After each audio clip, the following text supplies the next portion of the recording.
আসসালামু আলাইকুম ভিউয়ার, সবাই কেমন আছেন? আলহামদুলিল্লাহ আমি ভালো আছি। তো আজকে আমি রূপচাঁদা মাছ রান্না করব, তো সেটা আমি আপনাদের সাথে শেয়ার করব। এখানে আপনারা দেখতে পাচ্ছেন আমি 4টা রূপচাঁদা মাছ নিয়েছি। তো এটাকে আমি প্রথমে ভালো করে কেটে ধুয়ে পরিষ্কার করে নেব। এখানে আমি ভালো করে কেটে ধুয়ে পরিষ্কার করে নিয়েছি, আপনারা দেখতে পাচ্ছেন।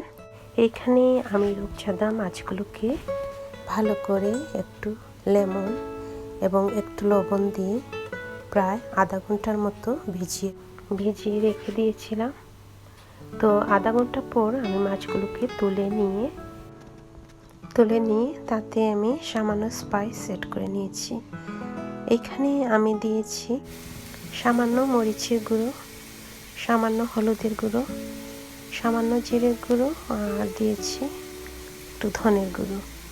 এই সব উপকরণ আমি একসাথে দিয়ে মাছগুলোকে মাখিয়ে নিয়েছি। এই যে এভাবে করে মাখিয়ে নিয়েছি, আপনারা দেখতে পাচ্ছেন।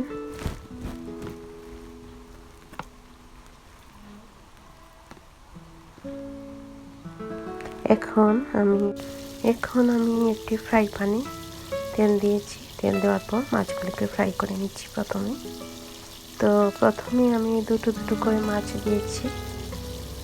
2টি করে মাছ ভাজবো, পরে আরও 2টি করে ভাজবো। এই যে আমার মাছগুলো প্রায় ভাজা হয়ে গেছে। এখন আমি মাছগুলোকে একটি ডিশে তুলে নিলাম, আপনারা দেখতে পাচ্ছেন।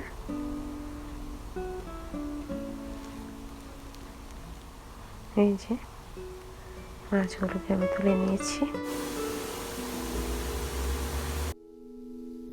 এখন আমি এইখানে কিছু কুচি করা পেঁয়াজ নিয়েছি। এই পেঁয়াজগুলো আমি প্রথমে ভেজে নেব। এই যে এভাবে করে আমি ভেজে নিচ্ছি। তো এখানে আমি কুচি করা পেঁয়াজও দিয়েছি, তার সাথে আবার একটু রসুন বাটাও দিয়েছি, আর সামান্য একটু আদা বাটাও দিয়েছি। এখন এগুলো সব আমি একসাথে নেড়ে চেড়ে ভেজে নিচ্ছি, এবং এখানে স্বাদ মতো লবণও আমি এড করে নিয়েছি, আপনারা দেখতে পাচ্ছেন। তো ভাজা হয়ে গেলে আমি এখানে দিয়ে দিচ্ছি সামান্য হলুদের গুঁড়ো, সামান্য মরিচের গুঁড়ো, জিরের গুঁড়ো এবং সামান্য ধনের গুঁড়ো দিয়েছি, এবং তার সাথে সামান্য একটু কারি পাউডার। যখন এভাবে ভাজা হয়ে গেল, তারপর আমি এখানে কিউব করা কিছু টমেটো দিয়েছি। তারপর দিয়েছি এখানে আমি একটু কাঁচামরিচ। এই সবগুলো আমি একসাথে আবার ভেজে নিচ্ছি, আপনারা দেখতে পাচ্ছেন। এভাবে ভাজা হয়ে গেলে আমি মাছগুলো তার মধ্যে ঢেলে দেব। যে ভাজা মাছগুলো ছিল এগুলো আমি এখানে ঢেলে দিচ্ছি।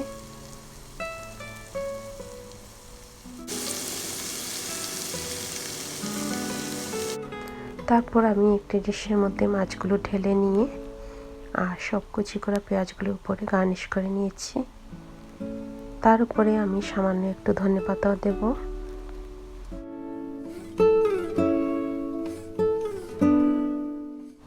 এই তো আমার মাছ রান্না হয়ে গেল।